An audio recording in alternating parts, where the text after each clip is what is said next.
வணக்கம். செய்திகள் தொடர்கின்றன. விரிவான செய்திகளை காணும் முன் இன்றைய முக்கிய செய்திகள். பள்ளி மாணவர்களுக்கான கைவினை பயிற்சி முகாம் வில்லியனூரில் இன்று தொடங்கியது. திண்டிவனம் அருகே ஒடிசாவில் இருந்து ரயில் மூலம் கடத்தி வரப்பட்ட கஞ்சா பறிமுதல், ஒருவர் கைது செய்யப்பட்டுள்ளார். புதுச்சேரி யூனியன் பிரதேசத்தின் ஏனாம் பிராந்தியத்தில் 6 டன் காணாங்கெழுத்தி மீன்கள் அதிக அளவில் கிடைத்தது. இனி விரிவான செய்திகள். மத்திய அரசின் சார்பில் இளமையில் கல் என்ற கருத்தை மையமாக வைத்து பள்ளி மாணவர்களுக்கான கைவினைப் பொருட்கள் பயிற்சி புதுச்சேரி வில்லியனூர் கணுவாப்பேட்டை அரசு பள்ளியில் இன்று தொடங்கியது. 3 நாட்கள் நடைபெறும் இப்பயிற்சியில் புகழ்பெற்ற 4 கைவினை கலைஞர்கள் கலந்து கொண்டு கைவினைப் பொருட்களை எவ்வாறு செய்வது என்பது குறித்து பயிற்சி அளித்தனர். இப்பயிற்சியில் காகிதக்கூழ் பயன்படுத்தி பொம்மைகள் செய்வது, களிமண்ணால் ஆன மண்பாண்டங்கள், பனை ஓலையால் ஆன பொருட்கள் மற்றும் தோல் சிற்பங்கள் எவ்வாறு செய்வது என்பது குறித்து பயிற்சி அளிக்கப்பட்டது. மேலும் மாணவர்கள் படிப்பு மட்டுமே அல்லாமல் எதிர்காலத்தில் தொழில் முனைவோராக மாற்றும் வகையில் கைவினைப் பொருட்கள் செய்வதால் என்ன பலன் இருக்கிறது, ஏற்றுமதி செய்வது எப்படி, தொழிலதிபராக மாறுவது எப்படி என்ற அடிப்படையில் மாணவர்களுக்கு விழிப்புணர்வு ஏற்படுத்தப்பட்டது. இது குறித்து கைவினை கலைஞர்கள் அபிவிருத்தி ஆணையத்தின் உதவி இயக்குனர் ரூபச்சந்தர் கூறுகையில், மாணவர்களுக்கு கற்றலை விட கேட்டலே நன்று என்ற அடிப்படையில் தொழில் சார்ந்த கைவினைப் பொருட்கள் செய்வது குறித்தும், பாரம்பரிய தொழிலை நலிவடையாமல் மாணவர்கள் கற்றுக்கொள்வதால் மென்மேலும் வளரும் என்ற அடிப்படையில் பயிற்சிகள் அளிக்கப்பட்டது என்று குறிப்பிட்டார். இந்நிகழ்ச்சியில் கைவினை கலைஞர்களின் அதிகாரி பாபேஷ் சர்க்கார், பள்ளியின் தலைமை ஆசிரியர் சரவணன், கைவினை கலைஞர் பத்மஸ்ரீ முனுசாமி மற்றும் கைவினை கலைஞர்கள் மேரி தெரேசா, ரமேஷ், செந்தில், ஹேமச்சந்திரன் ஆகியோர் கலந்து கொண்டு மாணவர்களுக்கு கைவினை கலைகள் குறித்து பயிற்சி அளித்தனர்.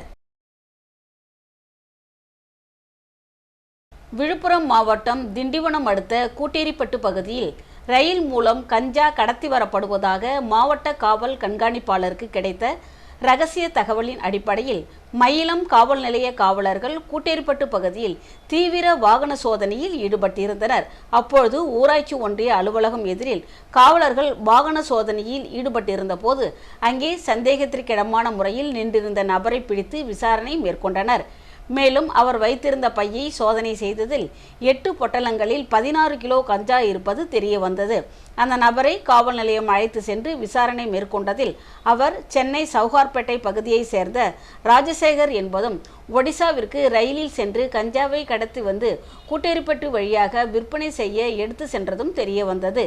இது குறித்து வழக்கு பதிவு செய்த மயிலம் காவல்துறையினர் ராஜசேகரை கைது செய்து நீதிமன்றத்தில் ஆஜர்படுத்தி சிறையில் அடைத்தனர். புதுச்சேரி யூனியன் பிரதேசத்தின் ஏனாம் பிராந்தியத்தில் பலேபு போசையா தலைமையில் மீனவர்கள் 3 படகில் கடலில் மீன்பிடிக்க சென்றனர். அவர்களுக்கு 6 டன் காணாங்கெழுத்தி மீன்கள் அதிக அளவில் கிடைத்தது. இவற்றை வலையில் பிடிக்கும் போது மீன்கள் துள்ளி குதித்தன. கரைக்கு கொண்டு வரப்பட்ட மீன்களை வாங்க அதிக அளவில் மக்கள் கூடினார்கள். 1 கிலோ காணாங்கெழுத்தி 70 ரூபாய்க்கு விற்பனையானது. திருபுவனை தொகுதியில் பள்ளி மாணவர்களுக்கு நோட்டு புத்தகம், பள்ளிப்பை உள்ளிட்ட கல்வி உபகரணங்கள் இன்னும் வழங்கப்படாதது குறித்து தவக சட்டமன்ற உறுப்பினர் சாய் சரவணன்குமார் முதலமைச்சர் ரங்கசாமியிடம் மனு அளித்தார். இதனை அடுத்து பேசிய முதலமைச்சர் ரங்கசாமி, தமிழகத்தில் அதிகாரிகள் முதலமைச்சரின் உத்தரவுகளை உடனடியாக செயல்படுத்துவதாகவும், புதுச்சேரியில் துணைநிலை ஆளுநரின் தலையிட்டால் நிர்வாக பணிகளில் தாமதம் ஏற்படுவதாகவும் தெரிவித்தார். மேலும் கடலூர் மாவட்டத்திற்கு ஒரு IAS அதிகாரி மட்டுமே இருந்தாலும் நிர்வாகம் சிறப்பாக நடைபெறுகிறது என்றும், புதுச்சேரியில் 20க்கும் மேற்பட்ட IAS அதிகாரிகள் இருந்தும் பணிகள் தாமதம் அடைவதால் அதிகப்படியான IAS அதிகாரிகளால் புதுச்சேரி வீணாகிவிட்டது, ஜாலியாக இருக்கத்தான் அவர்கள் புதுச்சேரிக்கு வருகிறார்கள் என முதலமைச்சர் ரங்கசாமி குற்றம் சாட்டினார். பேட்மிண்டன் அசோசியேஷன் ஆஃப் இந்தியா அகில இந்திய அளவில் பேட்மிண்டன் போட்டியை நடத்தியது. இப்போட்டியில் தமிழ்நாடு, ஆந்திரா, கர்நாடகா, கேரளா, மகாராஷ்டிரா, மத்திய பிரதேசம், புதுச்சேரி உள்ளிட்ட 20க்கும் மேற்பட்ட மாநிலங்களில் இருந்து விளையாட்டு வீரர்கள் கலந்து கொண்டனர். ஒரு மாதம் நடைபெற்ற பேட்மிண்டன் போட்டியில் ஆண்கள் இரட்டையர் பிரிவில் விளையாடிய புதுச்சேரி மாணவன் பிரஜன் இந்திய அளவில் முதல் வீரராக தேர்வு செய்யப்பட்டு அவருக்கு விருதுகளும் சான்றிதழ்களும் வழங்கி கௌரவிக்கப்பட்டது. இந்நிலையில் இந்திய அளவில் முதலாவதாக தேர்வு செய்யப்பட்ட மாணவன் பிரஜன் விருது மற்றும் சான்றிதழ்களை முதலமைச்சர் ரங்கசாமியிடம் காண்பித்து ஆசி பெற்றார். பேட்மிண்டன் போட்டியில் இந்திய அளவில் 13 வீரர்கள் தேர்வு செய்யப்பட்டதில் முதல் ரேங்கை எடுத்து இந்தியாவிற்கே பெருமை சேர்த்த புதுச்சேரி வீரருக்கு பாராட்டுக்கள் குவிந்து வருகிறது.